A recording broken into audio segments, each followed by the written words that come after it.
Welcome back to Yahoo Finance Live, everyone. The Fed making that expected 50 basis point hike a few weeks ago. General consensus now is that they will stay on path with half-point hikes at both the June and July meetings. But what comes after that is still up in the air. For more, let's welcome in Marci McGregor, who is the Bank of America Private Bank Senior Investment Strategist. Marci, great to have you here with us this morning. From your perspective, I mean, soft landing, it sounds like that's out of the equation or the expectation right now. So what does come after June and July?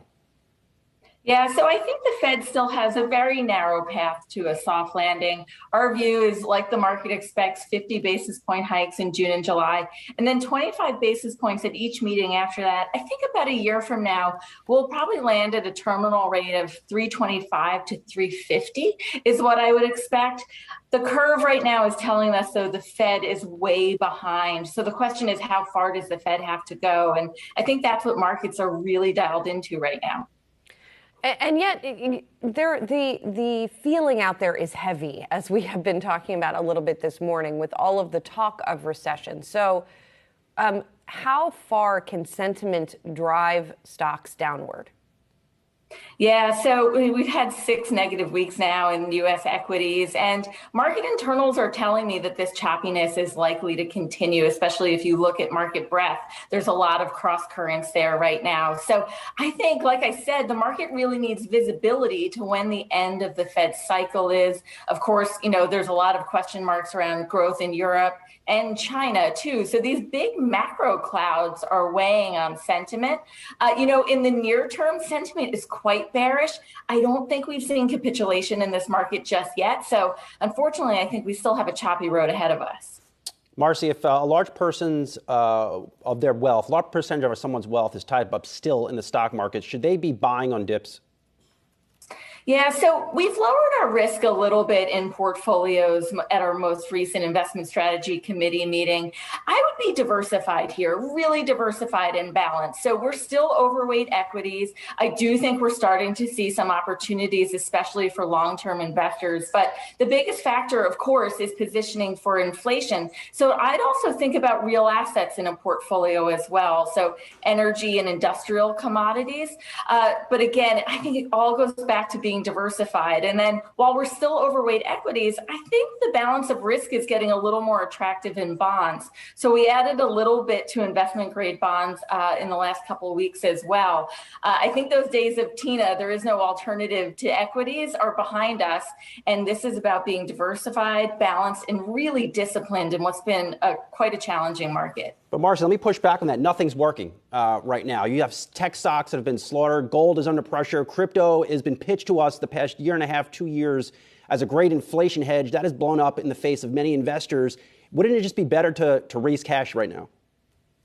Yeah, I think in an inflationary world, though, having too much cash or using cash as anything more than a tactical tool, you, of course, see your purchasing power eroded. So I still think equities, where, earnings tend to grow with inflation, is a way to position, especially things like energy and materials, those commodity-sensitive sectors.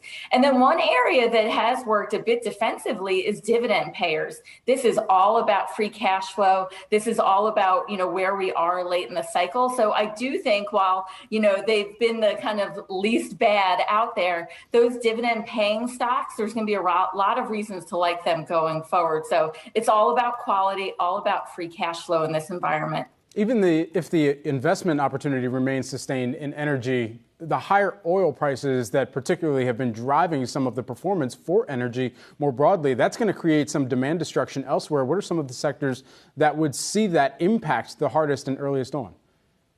Yeah, so I do think, we haven't quite really seen demand destruction, interestingly enough, if you look at miles driven. Of course, we're heading into those peak summer driving months, but energy is a sector where, business investment has been underinvested for years. I think North American energy is going to have to play catch up, especially as Europe has been sleepwalking into this energy crisis they're in for a number of years now. They're looking for new sources for energy.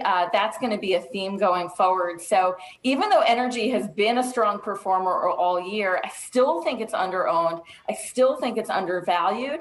And while we've seen some consolidation, I think ultimately it's a healthy thing for the sector. The other area I would think about is metals and mining. If you think about all of the clean, green energy goals that many policymakers have as a priority around the world, takes a lot of kind of dirty inputs to get you to this clean energy world. So I think metals and mining, again, a really undervalued part of the market that I think is going to start growing again this year. Marci McGregor, Bank of America Private Bank Senior Investment Strategist. Good to see you this morning.